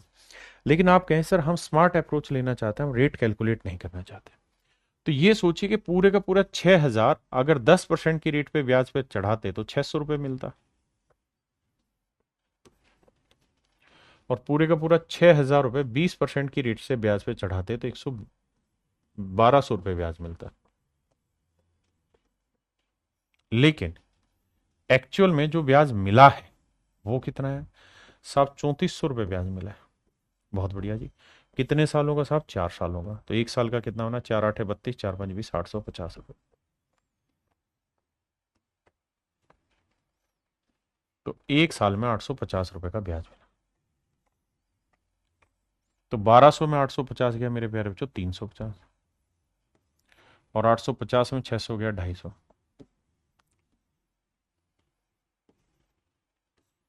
जीरो से जीरो, पाँचों पाँचों 25, 5 7 35। तो आंसर आया मेरे प्यारे बच्चों 7:5। आंसर आया मेरे भाई 7:5। मतलब साहब, मतलब ये हुआ कि अगर 10% से 7 यूनिट हिस्सा इन्वेस्ट है तो 20% पे 5, तो 7 5 12, 12 यूनिट 6,000, 1 यूनिट 500, 3500, 2500 ही मेरा आंसर है। दोनों तरीके से मैंने चीजों को डील करना सिखाया। ये आपको डिसाइड करना है मेरे प्यारे बच्चों कि दोनों में आपको कौन सा तरीका बेटर लगता है। अब हम यही सेम चीज प्रॉफिट एंड लॉस में आ रहे हैं परसेंटेज में। मेरे प्यारे बच्चों, मैं कहूं कि भाई मेरे आर्टिकल पे 7% प्रॉफिट हुआ, तो इसका मतलब ये हुआ कि मैंने 100 रुपए लगाए हैं, 100 रुपए लगाए हैं तो 7 रुपए कमाए हैं। 7% प्रॉफिट का मतलब यही है। तो ये 100 रुपए मेरी अगर कॉस्ट प्राइस होगी, तो मैंने जो कमाया है, जो मेरा प्रॉफिट हुआ वो है 7 रुपए। तो मैं आपको ये कहना चाहता हूं कि जब भी परसेंटेज में चीजें दे रखी हो और प्रॉफिट लॉस परसेंट दे रखा हो, तो हमेशा ध्यान रखना किसके रेस्पेक्ट में बोली जाती है चीजें? सीपी पे। मैं कहूं यार मैंने 50% प्रॉफिट पे कोई चीज बेच दी, मतलब 100 लगाए, 50 का प्रॉफिट कमा लिया। लगाए मतलब कॉस्ट मेरी 100 है तो प्रॉफिट मेरा 50 है। बहुत सुंदर। आइए,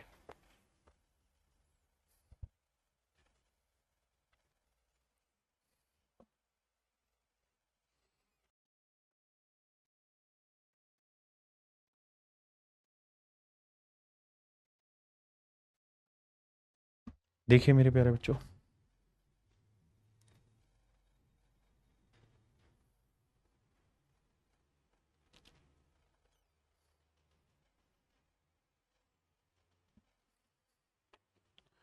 सवाल में कह रहा है एक shopkeeper purchase 2 qualities of pulses at the rate of 200 पर क्विंटल और 260 पर क्विंटल।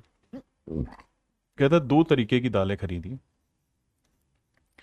एक 200 रुपए पर क्विंटल और एक मेरे प्यारे बच्चों 260 रुपए पर क्विंटल। कहता है इन 52 quintal of the second quality, दूसरे वाली 52 क्विंटल अगर हमने चीजें खरीदी, दूसरे टाइप की 52 क्विंटल दालें अगर हमने खरीदी, ताकि how many pulse of first quantity should be mix so that by selling the resulting mixture eight ₹300, ताकि जो मिश्रण तैयार हो उसे मेरे प्यारे बच्चों 300 रुपए पर क्विंटल के भाव से बेचें, 300 रुपए पर क्विंटल के भाव से बेचें, तो हमें 25% का प्रॉफिट हो। अब यहां पे बड़े ध्यान से देखना कि मिश्रण को 300 रुपए प्रति क्विंटल बेचने पर 25% का लाभ। मेरे प्यारे बच्चों, ये क्या है? ये पल्सेस का कोस्ट प्राइस है, ये दूसरी टाइप की पल्सेस का कोस्ट प्राइस है। तो मेरे प्यारे बच्चों, मिश्रण भी क्या लेना होगा आपको? कोस्ट प्राइस का ही लेना होगा। तो भैया 300 रुपए क्या है? सेलिंग प्राइस है। तो कह रहा है जी सेलिंग प्राइस है 300। कह रहा है भैया 300 रुपए पर क्विंटल में अगर वो चीजें बेच रहा है, 300 रुपए पर क्विंटल में अगर वो चीजें बेच रहा है, तो उसे 25% का प्रॉफिट हो रहा है। आपको क्या चाहिए? सीपी। सीपी चाहिएगा तभी निकाल पाएंगे। तो एक बात बताइए बाबू, कि 25% का प्रॉफिट कमा रहा है, तो 25% की फ्रैक्शन मेरे प्यारे बच्चों 1/4। यानी चीज खरीदी अगर मेरे प्यारे बच्चों 4 यूनिट में होगी तो एक का कमाएगा लाभ, तो बेचेगा कितने में? 5 में। 25% का यही मतलब ना कि 4 में खरीद के एक का लाभ 5 में बेचेगा। तो 5 यूनिट रिप्रेजेंट करा मेरे बच्चे 300 के। 5 यूनिट सेलिंग प्राइस 300 रुपए पर क्विंटल, तो 1 यूनिट 300/5 यानी 60। तो मेरे बच्चे 4, तो ये आएगा 60 × 4, ये आएगा 240। यानी जो 300 रुपए पर क्विंटल की दर से चीज बेच के 25% का प्रॉफिट कमाया है, एक्चुअल में वो खरीदी है 240 रुपए पर क्विंटल। 240 रुपए पर क्विंटल। अब 260 में 240 गया मेरे प्यारे बच्चों 20, और 240 में से 200 गया मेरे प्यारे बच्चों आया 40। अगर आप इसका रेशियो लेंगे तो 20 एकम 20, 20 दूनी 40। तो इसका रेशियो आ जाएगा मेरे प्यारे बच्चों 1:2। मतलब 2 यूनिट चीज अगर आप बेच रहे हैं, मतलब 2 यूनिट चीज अगर इस रेट की है तो 1 यूनिट चीज आपको इस रेट की लेनी होगी। तो 2 यूनिट 52 क्विंटल है तो 1 यूनिट की वैल्यू आ जाएगी 26। तो इसका मतलब इस टाइप की 26 क्विंटल दालें आपने ली होंगी, तब आपका मिश्रण 240 रुपए पर क्विंटल का बनेगा। ठीक है जी। इस सवाल को समझने में दिक्कत आई होगी, अगले पे आइए। यही सेम ही है, 8वां सेम ही है ना। इस पे आइए।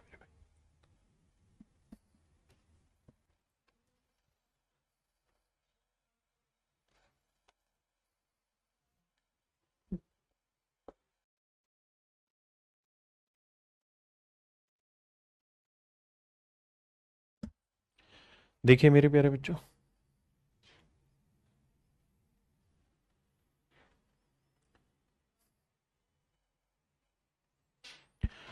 सवाल में कह रहा है how many kilogram of sugar worth rupees this per kilogram should be mixed with 8 kilogram of sugar worth rupees this per kilogram such that by selling the mixture of this per kilogram there may be a gain of 10%।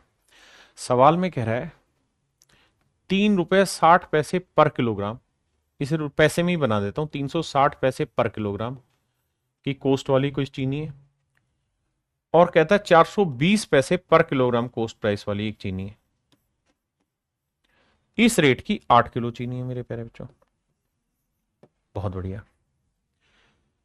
और कहता है मिश्रण को 440 पैसे पर kilogram की दर से बेचें तो 10% का प्रॉफिट होता है।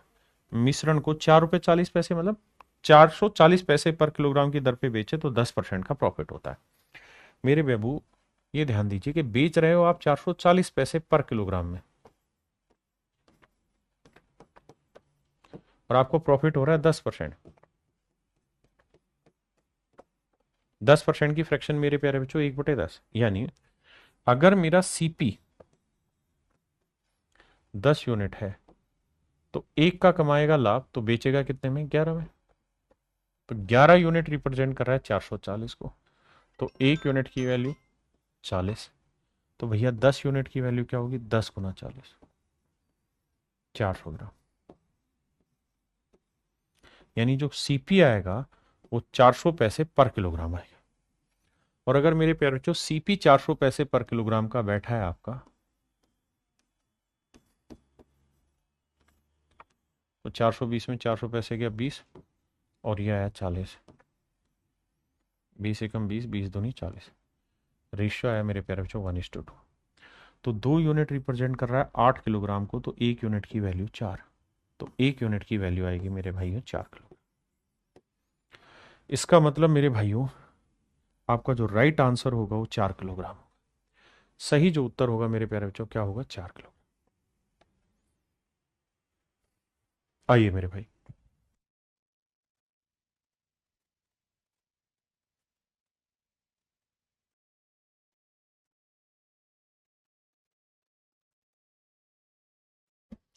देखिए मेरे भाई, सवाल में क्या रहा है, mixture of sugar is sold eight rupees 3 पर किलोग्राम। कहता है एक मिश्रण को 3 रुपए प्रति किलोग्राम की दर से बेचा गया, और जब हम बेच रहे थे तो हमें 25% का लाभ प्राप्त हुआ।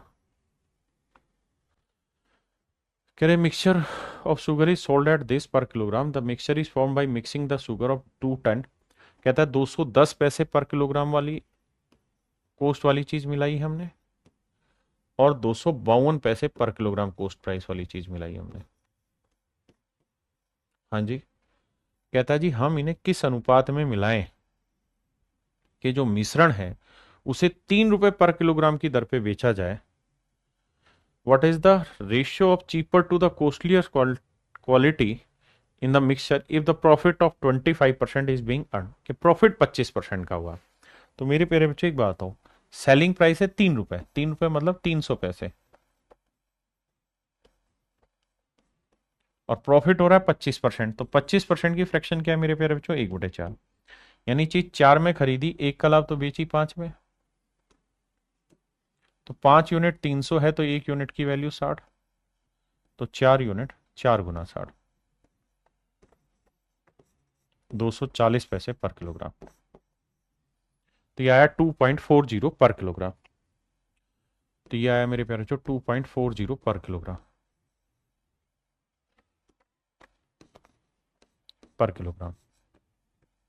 252 से 240 घटाओगे, 240 पैसे, तो ये आएगा 12 पैसे, और ये घटाओगे मेरे बच्चे 30 पैसे। काटोगे, दो छः दूनी 12, छः पाँच 30। तो पूछ रहा है कि सस्ती महंगी का, तो सस्ती दो होगी तो महंगी पाँच। तो मेरे प्यारे बच्चों आंसर होगा ऑप्शन सी।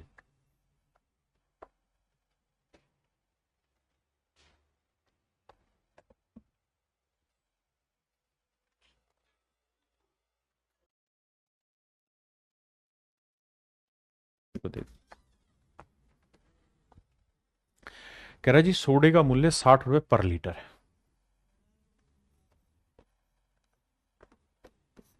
60 रुपए पर लीटर है मेरे प्यारे बच्चों। यदि पानी मुफ्त में उपलब्ध होता है, यानी पानी की कॉस्ट हुई 0 रुपए लीटर, तो पानी और सोडा को आपस में किस अनुपात में मिलाया जाए? ध्यान देना, ये पानी पहले लिखा है, फिर सोडा लिखा है। In in what ratio should freely available water, water पहले है और सोडा बाद में। ये है हमारा वाटर, ध्यान देना, और ये है सोडा। ठीक है जी। ताकि मिश्रण को कहता है जी 50 रुपए में बेचने में 25% का प्रॉफिट हो। मिश्रण को कहता है 50 रुपए लीटर के भाव से बेचें, तो कह रहा 25% का प्रॉफिट हो। 25% की फ्रैक्शन मेरे प्यारे बच्चों 1/4, यानी चीज 4 में खरीदी, एक का लाभ, तो बेचा 5 में होगा। तो 4 में खरीद का एक का लाभ 5 में बेचा, तो 5 यूनिट 50, तो 1 यूनिट आया 10। तो 4 यूनिट कितना आया मेरे बच्चे? 4 × 10, 40। तो आंसर आया मेरे प्यारे बच्चों 40 रुपए लीटर। आंसर आया 40 रुपए लीटर, हाँ जी। यानी जो कोस्ट प्राइस बना वो 40 रुपए लीटर है। अब आइए जी, 60 में 40 गया 20, और 40 में से 0 गया मेरे बच्चे 40। रेशियो लेंगे मेरे प्यारे बच्चों, तो 2:1। यानी सोडे की 2 है तो वाटर की 1, लेकिन उसने हमसे उल्टा पूछा। उसने हमें बोला पहले वाटर लिखो फिर सोडा लिखो। तो मेरे बच्चे वाटर 1 और सोडा 2। तो आंसर देते किसी बात का आपने ध्यान देना। 1:2 का मेरे प्यारे बच्चों रेशियो होगा, हाँ जी।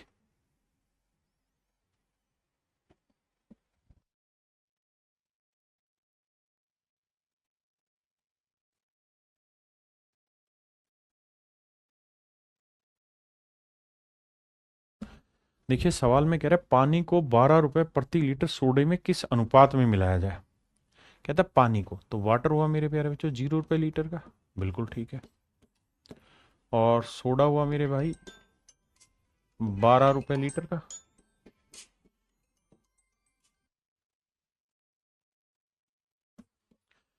अब कह रहा है कि भैया इस मिश्रण को जब 13 रुपए 75 पैसे में बेचते हैं तो 25% का प्रॉफिट होता है। 13 रुपए 75 पैसे में बेचते हैं तो 25% का प्रॉफिट होता है। 13 रुपए 75 पैसे में बेचते हैं तो कह रहा 25% का प्रॉफिट होता है। 25% की फ्रैक्शन मेरे प्यारे बच्चों 1/4, यानी चीज 4 में खरीदी, एक का लाभ, बेची कितने में? 5 में। तो 5 यूनिट रिप्रेजेंट कर रहा है इसे, तो भाग देंगे, देखो 5 दूनी 10, नहीं जाएगा, है ना। 5 7 35, 5 7 35, 2.77। भाई 5 7 35, 5 7 35, नहीं नहीं, गलत करा दिया मैंने। 5 5 25, ये आएगा 2.75। 5 5 25, 5 7 35, 2 37, 5 दूनी 10 और 3 13, ठीक। तो 4 यूनिट की वैल्यू कितनी? 4 × 2.75।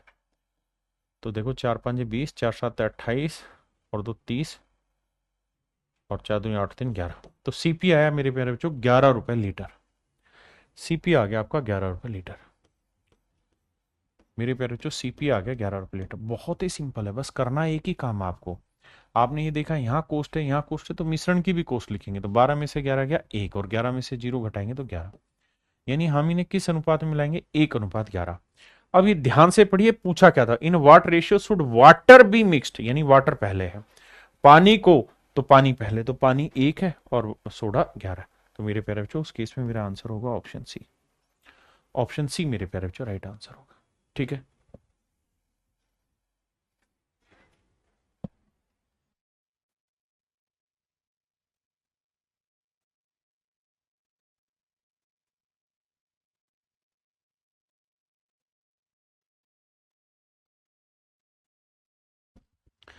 देखिए मेरे प्यारे बच्चों, the price of petrol is ₹60 पर लीटर। कहता है जी पेट्रोल का जो मूल्य है वो ₹60 पर लीटर। पेट्रोल का मूल्य है मेरे प्यारे बच्चों ₹60 पर लीटर। तेल का जो कीमत है, ये तो है पेट्रोल, और ये कोई नॉर्मल ऑयल होगा मान लीजिए। तो कहता है नॉर्मल जो ऑयल है वो है ₹40 लीटर। बहुत बढ़िया।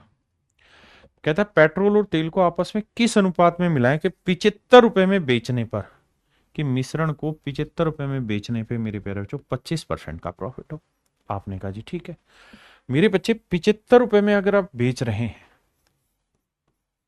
यानी मिश्रण को जब आप ₹75 पर लीटर में बेच रहे हैं, तो आपको 25% का प्रॉफिट हो रहा है। 25% का प्रॉफिट हो रहा है। तो देखिए भाई, 25% की फ्रैक्शन क्या हुई मेरे प्यारे बच्चों? 1/4। यानी चीज 4 में खरीदी, एक का लाभ बेची 5 में, तो 5 यूनिट रिप्रेजेंट करा 75, तो 1 यूनिट की वैल्यू मेरे भाई 15। तो 4 यूनिट की वैल्यू 4 गुना 15, 60। तो आंसर आया मेरे प्यारे बच्चों ₹60 लीटर। बिल्कुल ठीक है। तो जो एक्चुअल सीपी बना आपका वो बना ₹60 लीटर। तो 60 में से 60 गया मेरे भाई जीरो, और 60 में से 40 गया तो यहां आया 20। अब आपने एक चीज नोटिस की कि सर यहां से तो मैं क्वांटिटी ले रहा हूं, लेकिन यहां से तो मैं कोई क्वांटिटी ले ही नहीं रहा, और जब तक मैं यहां से कोई क्वांटिटी लूंगा ही नहीं, भाई मिश्रण का मतलब ये है कि दो चीजों को मिक्स किया जाए।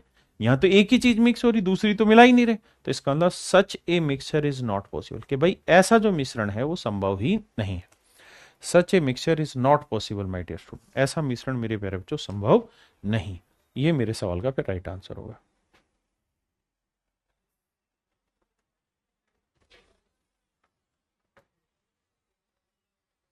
करिए भाई।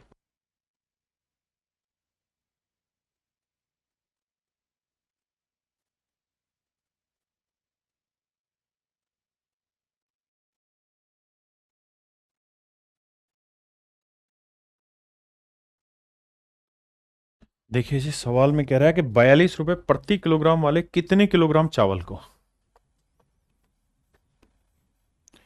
कहता है जी ₹42 पर किलोग्राम वाले कितने किलोग्राम चावल को ₹50 पर किलोग्राम वाले 7.5 किलो चावल, ये है मेरे प्यारे बच्चों 7.5 किलो चावल के साथ मिलाना चाहिए, ताकि परिणामी मिश्रण को ₹53.10 पर किलोग्राम की दर से बेचें, तो 18% का प्रॉफिट हो।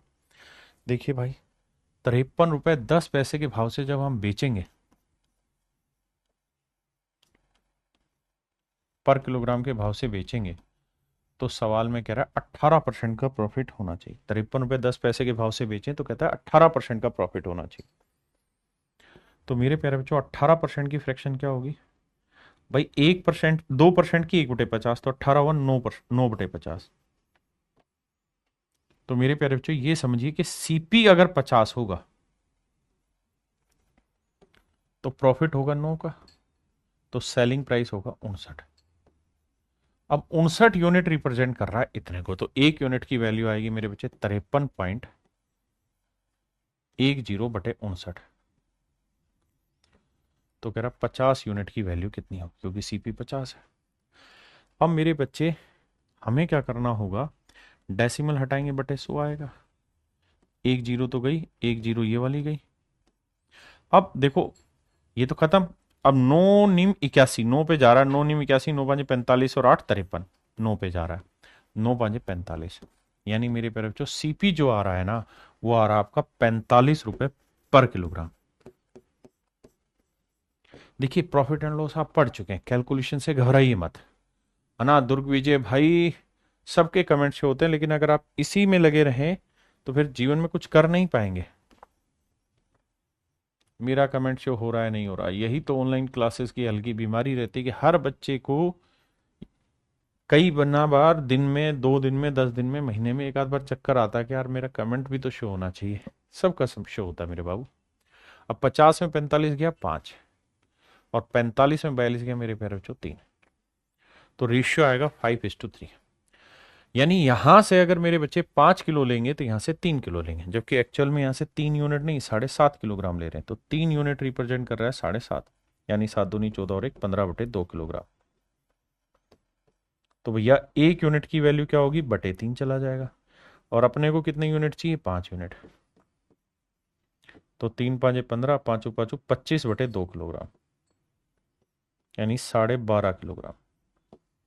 तो 12.5 किलोग्राम मेरे प्यारे बच्चों मेरा राइट आंसर। मुश्किल कुछ है ही नहीं।